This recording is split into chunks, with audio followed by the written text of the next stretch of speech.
What's good, y'all? It's your boy Michael J, and I'm back again with another video, and today I'll be discussing the 10 greatest movies of the 21st century. That's right, I'll be gathering a list of what I think are the best movies that were released from the year 2000 all the way to 2019. Now, I thought to myself at first that this was going to be a very easy video to make, but upon looking at all the great films that have been released for the past 24 years, turns out it was a lot harder than I thought because I had to rewrite this list several times, and I'm not joking when I say this. But I won't be doing this alone. Yet again, I'll be collaborating with the Golden Sorcerer as we'll be teaming up to split it down the middle. And what I mean by that is the way we decided to rank this video was to choose our personal top 5 best movies of the 2000s and the top 5 best of the 2010s. Now, there were so many extraordinary films that I really wanted to put on this list, but just didn't quite make the cut, so here are loads of honorable mentions that I've listed. There Will Be Blood, The Hunt, The Dark Knight, The Wolf of Wall Street, No Country for Old Men, Moonlight, Get Out, Roma, The Departed, Inglourious Basterds, A Separation, Inception, Oldboy, WALL-E, The Social Network, Django Unchained, and Spider-Man Into the Spider-Verse. So, without further ado, let's get straight to the list.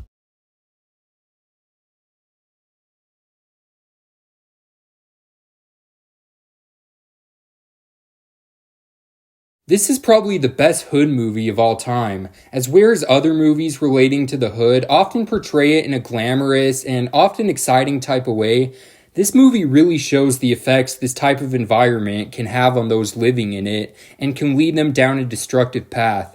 The movie explores this lifestyle with such rich detail that after you're watching, you're left with an understanding for those who grew up that way, and it really opens your eyes to how terrible some people's upbringings can be. Watching it really shocks you as it doesn't hold back in regards to its brutality, and nobody, even kids, are spared, which is vital in showing because it demonstrates how absolutely unforgiving and dangerous the Hood is.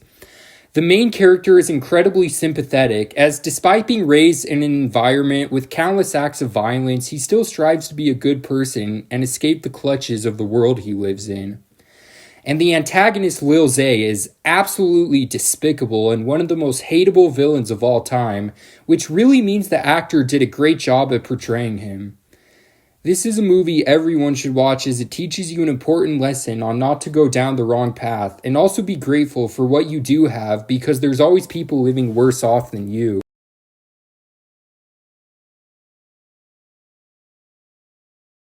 Scripted by screenwriter extraordinaire Charlie Kaufman, Eternal Sunshine of the Spotless Mind has to be the best movie ever made about doomed relationships. It's such an emotionally powerful movie that masterfully explores a breakup by showing how two different memories affect both people. The film features Jim Carrey and Kate Winslet as a couple named Joel and Clementine, whom both are utterly devastated by their breakup that they decide to erase each other from their memories. But as the film progresses, they eventually regret their decisions and try to insert each other back into their past. It's such a magnificent way to deconstruct love by questioning the nature of reality and the significance of memories. Unlike so many science fiction stories that use concept to up the stakes and allow it to play out in the grandest possible scale, Eternal Sunshine looks on how it could impact us on an individual level, and the result is one of the most hauntingly beautiful science fiction films of all time. Jim Carrey and Kate Winslet have such remarkable chemistry with each other as they deliver possibly the greatest performances in both of their respective careers in Eternal Sunshine, as the film combines heart, humor, and plot twists into an unforgettable package. Eternal Sunshine of the Spotless Mind is such a brilliant movie that will totally destroy you, but at the same time, it'll make you reevaluate your life. I highly recommend those who haven't.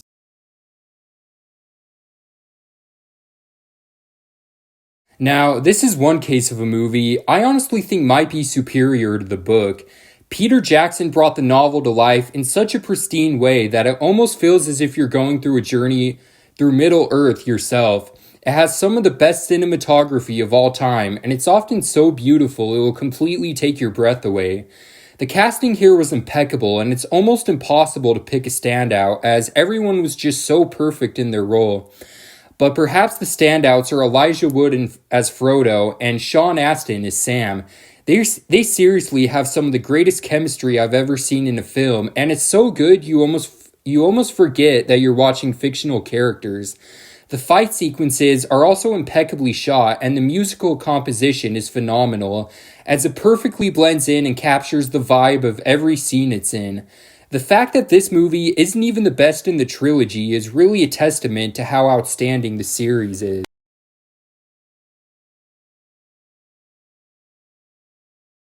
What Goodfellas was to the 90s is what City of God was to the 2000s. Set in the slums of Rio de Janeiro, City of God follows the lives of several young men as they navigate poverty, crime, and violence. The film expertly explores the themes of ambition, loyalty, and survival in a harsh world. It also uses non-linear storytelling and documentary-style cinematography to capture the chaotic energy and desperation of the favelas. The film's young cast of non-professional actors adds to the authenticity. Overall, City of God is such an extraordinary movie that helped pave the way for the new wave of Brazilian cinema, making it one of the greatest foreign films of all time.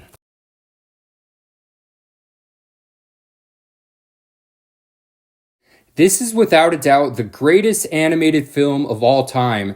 It's almost impossible to describe on paper, but once you watch it, you'll see how it's unlike anything you've ever witnessed before, and it's kind of like you're on a really fun acid trip.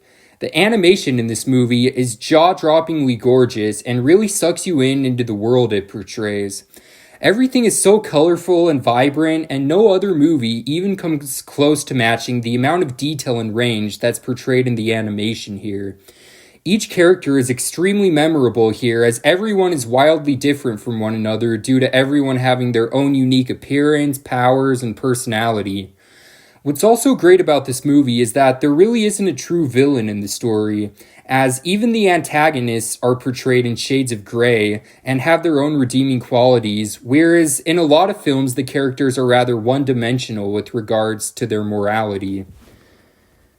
The movie has a lot of emotion as well, and there's also some parts that will genuinely have you on the edge of your seat. Overall, this movie is one of a kind and something every film lover should watch at least once.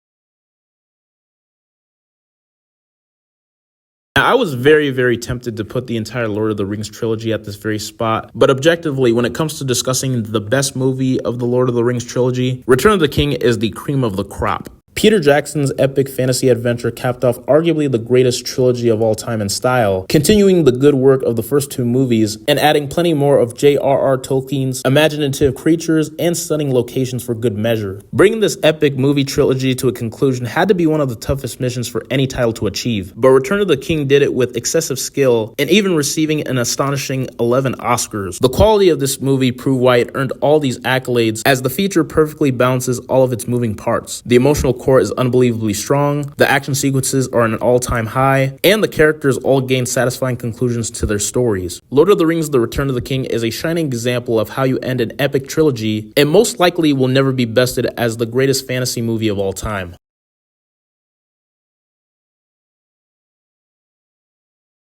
This was the perfect ending to the greatest movie trilogy of all time. It has everything that made the two previous films so legendary and amplifies it even further. It has the heart, action, character moments, gorgeous cinematography, as well as some genuinely frightening moments as well. This is the one where you really start to care about the characters more than ever, as the danger they face is the most imminent, and it's their one last true chance to defeat evil once and for all. This has not just the best and most iconic moments in the trilogy, but some of the most iconic movie moments of all time. Whether it comes to the final battle, destruction of the ring, Sam carrying Frodo, as well as much more. The ending to this film is both beautiful and tear-jerking at the same time, as you have to watch characters you grew to love over the course of 3 films say goodbye to each other. And despite being 3.5 hours long, which is extremely long for a movie, this movie is paced perfectly from start to finish, as there isn't a single bad or even boring moment. This movie will forever be used as a benchmark for how to end a franchise and be remembered not just as one of the best movies of the decade, but one of the best films ever made.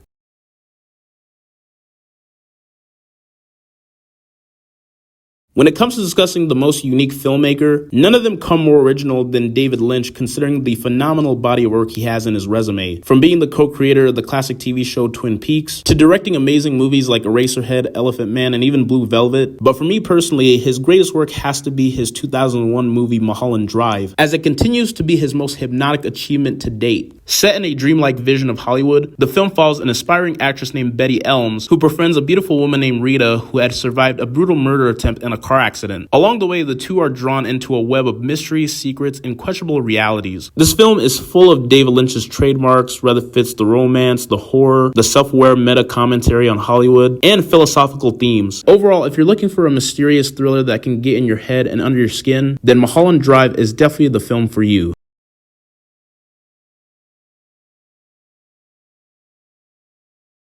This is without a doubt the greatest superhero movie of all time, and in my honest opinion, the best film of the decade, as well as the top 10 movie ever made.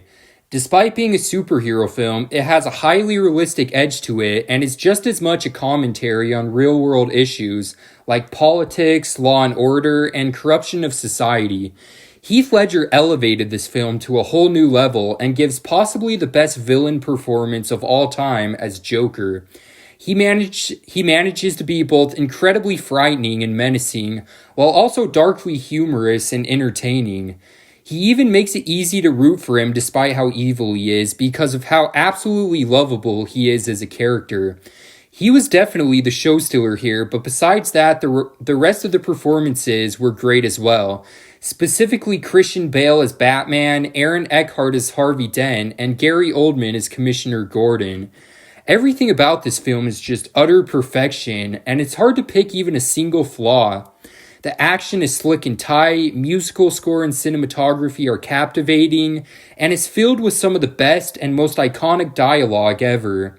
It also has some of the best pacing ever, as there's never a single dull moment, and it's hard to even pick what the best scene is, due to the entire film just being so damn incredible. Even in 100 years from now, this movie will still likely stand the test of time and remain one of the all-time greatest.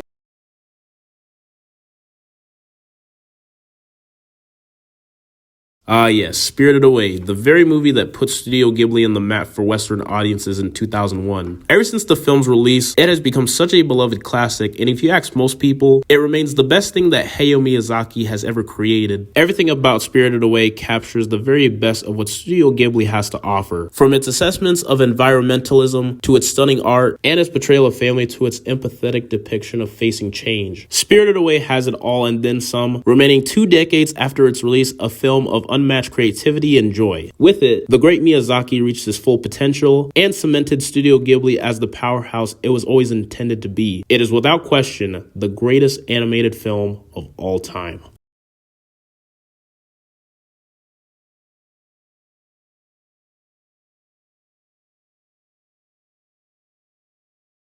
Now, there have been a lot of films about growing up, but none have done it quite as well as Boyhood. What's so interesting is how this movie was filmed over a period of 12 years using the same actors, which really encaptures you in the characters' lives and makes it feel like you're actually watching real people throughout the different stages of their lives. This film really captures the different stages of growing up with such precise detail, whether it comes to fighting with your siblings, anxiety of starting a new school, experimenting with drinking and weed for the first time, falling in love. There's something here that everyone can likely relate to at one point or another. In a way, it's kind of like watching your own life play out, and there's many moments that will induce a sense of nostalgia as you're reminded of your own experiences in your youth. The acting is fantastic here, as everybody really did an excellent job at embodying their character. In particular, the guy who plays the main character, Mason, as he really shows the character's maturity as he grows older, while still retaining many of his core personality traits. And despite being almost 3 hours, this movie never feels too long, and each moment is dedicated to developing the characters and showing meaningful interactions between them. This is a movie I'd encourage everyone to watch, as there's a lot you could relate to and learn from it.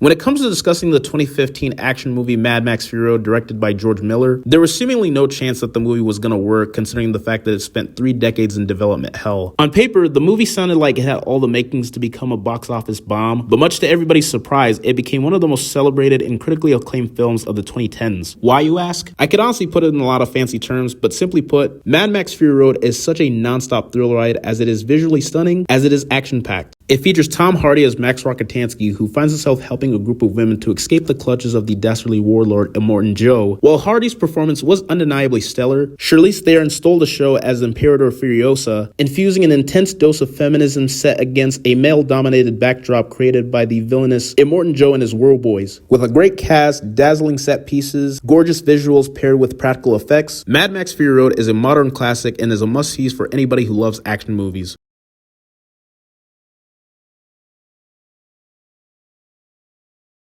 This is easily one of the greatest music films of all time. The film follows Andrew Neiman, a determined yet obsessive teenager who dreams of becoming an all-time great musician. Miles Teller does a fantastic job playing the character, as he perfectly portrays his awkwardness, frustration, and passion for music. Andrew is a character whom the audience can highly root for and wants to succeed due to how much work he puts in trying to accomplish his goals. He's also highly relatable as well, as we've all had a time where we really wanted to achieve something, and as well as the pain and frustration at not being able to reach our goals as quickly as we wanted to. J.K. Simmons' performance is perhaps the best in the film though, as he expertly plays Terrence Fletcher, an aggressive music instructor who makes his character from the Spider-Man films look like the world's nicest person in comparison. However, despite how much of a complete asshole he is, he still remains incredibly entertaining due to his hilarious dialogue, and he actually turns out to be someone who has reasonable goals despite his douchebag facade. This movie is incredibly intense, not just emotionally, but also physically, as it brilliantly shows the effects drumming can have on a person's body after long periods of time, with the camera lingering on sweat dripping down the body and hands bleeding. Overall, though, this remains an incredibly inspiring film that encourages you to reach for your dreams and shows that with enough practice, anything is possible.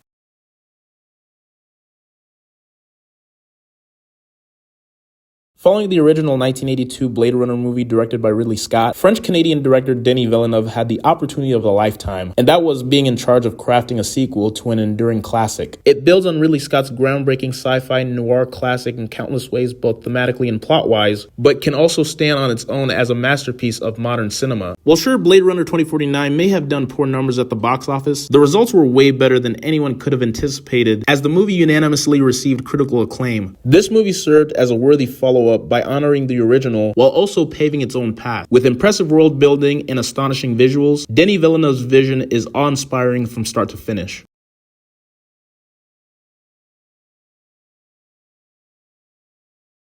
This is perhaps Quentin Tarantino's greatest film after Pulp Fiction. It has everything you'd love to see in a Tarantino movie, such as the sharp dialogue, quirky characters, over-the-top violence. It's all delivered in spectacular Tarantino fashion. It's an incredibly dark and disturbing film dealing with heavily serious subject matter while also being backed up by a more lighthearted tone in order to balance out the darker moments. It has a collage of some of the most talented actors in cinema, each of them giving an outstanding performance. Christoph Waltz and Jamie Foxx are phenomenal as the two main characters and bring a mixture of both heart and humor to their roles. And it does a really great job developing the bond between them and making you root for them. Leonardo DiCaprio and Samuel L. Jackson are fantastic as the antagonists who, despite being absolutely despicable, still remain entertaining and somewhat likable. While you're rooting for them to get killed due to how evil they are, you still can't help but appreciate how well portrayed their characters are. And that's the mark of a good villain, is that you both love and hate them at the same time. The ending is incredibly badass, as it ends in an excruciatingly brutal fashion with blood spraying everywhere, which is exactly the type of thing you'd want to see in a Tarantino film. And the film also ends on an emotional note too, with the main character getting what he was searching for the whole film.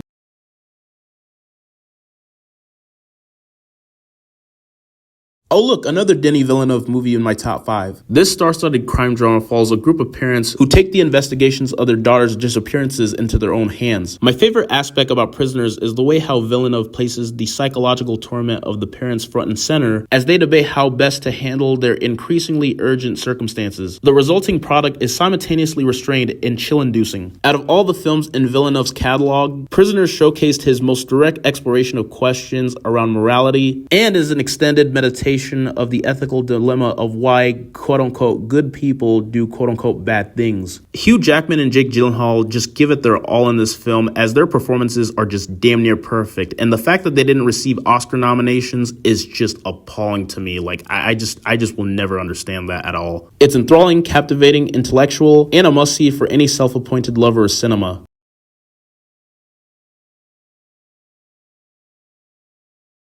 Martin Scorsese is undoubtedly one of the best directors of all time, and in my opinion, this is a top 3 film of his, right next to Goodfellas and Taxi Driver, and my personal favorite one from him. Leonardo DiCaprio gives arguably his best performance today as Jordan Belfort, which is really saying something considering how many phenomenal performances he has. He just brought so much personality and energy to the role and really stole every scene he was in.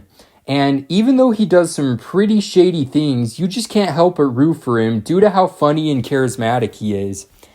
Everyone here gives an absolutely outstanding performance, with other standouts being Jonah Hill as the hilarious and lighthearted Donnie, and Margot Robbie as the gorgeous Naomi.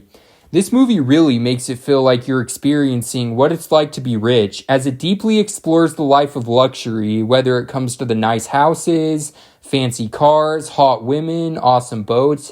Everything is depicted in such exquisite detail. This is also by far Martin Scorsese's funniest film, as it's filled with endlessly hilarious dialogue and laugh-out-loud moments from start to finish. And even though much of the behavior and action shown here are incredibly toxic, it doesn't at all glamorize it, as it shows the negative ramifications that can come from leading this type of lifestyle, and nobody gets away with their actions in the end. The pacing here is also perfect, as despite being incredibly long, every scene is incredibly entertaining, and by the time it's all done, it will only feel like an hour.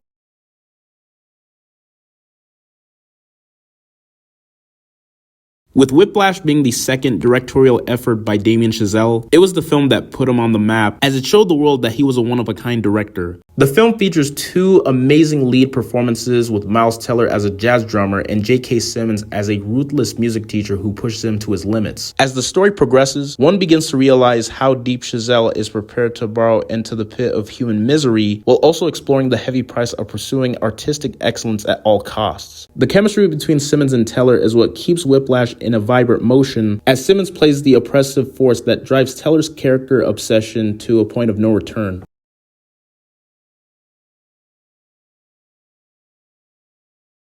Christopher Nolan took my spot for the best film of the 2000s, and here he takes my spot again. This is a movie unlike any other, as it has a completely original plot about being able to travel in people's dreams. It has mind-blowing visual effects, which are reminiscent of something like The Matrix, while also having the brilliant writing that you would expect to see in a Nolan film.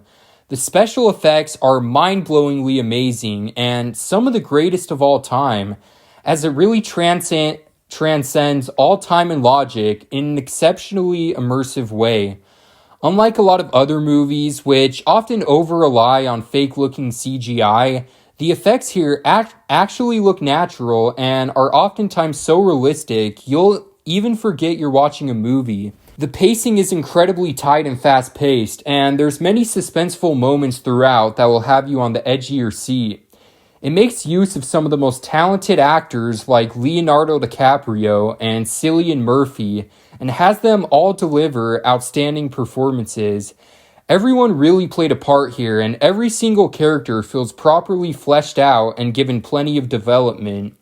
The standout, though, is definitely Leonardo DiCaprio, as he held most of the film's emotional weight and remains incredibly sympathetic due to him coming to terms with the loss of his wife, which is incorporated into the plot really well, and the scenes between them are absolutely emotionally jarring. This movie truly executed everything perfectly and is perhaps Nolan's second greatest film and up there with the best movies ever made.